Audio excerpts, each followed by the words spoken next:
Ձերդ գերազանցություն, դիմում եմ ձեզ 150,000 հայերի անունից, որ բռնի տեղահանվել ենք Լեռնային Ղարաբաղի մեր տներից եւ շարունակում ենք փափագել մեր հայրենիք վերադառնալու օրվա մասին։ Շվեյցարիայի ազգային խորհրդի կողմից 244259 համարի բանաձևի ընդունումը մեր ժողովրդին հույս է տվել, որ մենք նախնյաց հող վերադառնալը դեռևս հնարավոր է։ Կանտոնների խորհրդի արտաքին հարաբերությունների հանձնաժողովի հետագա հավանությունը ավելի է ամրապնդել այս հույսը։ Այժմ, երբ բանաձևը մոտենում է իր վերջնական փուլին, մենք նայում ենք Շվեյցարիային, այդ հույսը կենդանի պահելու համար։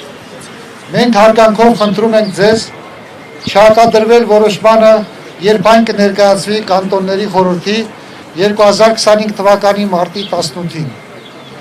Ձերդ գերազանցություն Լեռնային Ղարաբաղի ժողովրդի վերադարձի իրավունքը հիմնավորված է միջազգային իրավունքով եւ համընդհանուր ճանաչված մարդու իրավունքների նորմերով։ Ավելին, մեր իրավունքը հաստատվում է Արդարադատության միջազգային դատարանի 2023 թվականի նոյեմբերի 17-ի որոշմամբ, որը պարտավորեցրել է Ադրբեջանի Հանրապետությանը ապահովել Լեռնային Ղարաբաղից 2023 թվականի սեպտեմբերի 19-ից հետո բռնի տեղահանված անձանց անվտանգ, անխոչնդոտ եւ արագ վերադարձը։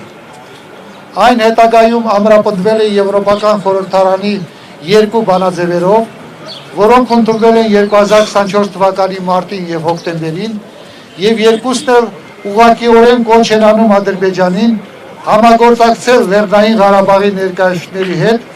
եւ երաշխավորել նրանց անվտանգ ու արժանապատիվ վերադարձը։ Սակայն Ադրբեջանը շարունակում է անտեսել իր միջազգային պարտավորությունները եւ գործել անպատժելիորեն։ Այն նույն ներկայումս Բաքվում կեղծ դատավարություններ է անցկացնում ապօրինաբար ձերբակալված հայ քաղաքացիների, ռազմագերիների եւ Լեռնային Ղարաբաղի ղեկավարների դեմ։ Վերջերս այն հատարարեց Բաքվում Կարմիր խաչի միջազգային կոմիտեի գրասենյակի փակման մասին։ Լեռնային Ղարաբաղի ժողովուրդը հակամարտություն չի փնտրում։ Մենք փնտրում ենք միայն հնարավորություն վերադառնալու մեր հայրենիք այնպիսի պայմաններում, որոնք կապահովեն մեր անվտանգությունը, կպաշտպանեն մեր իրավունքները եւ կապահովեն մեր արժանապատվությունը։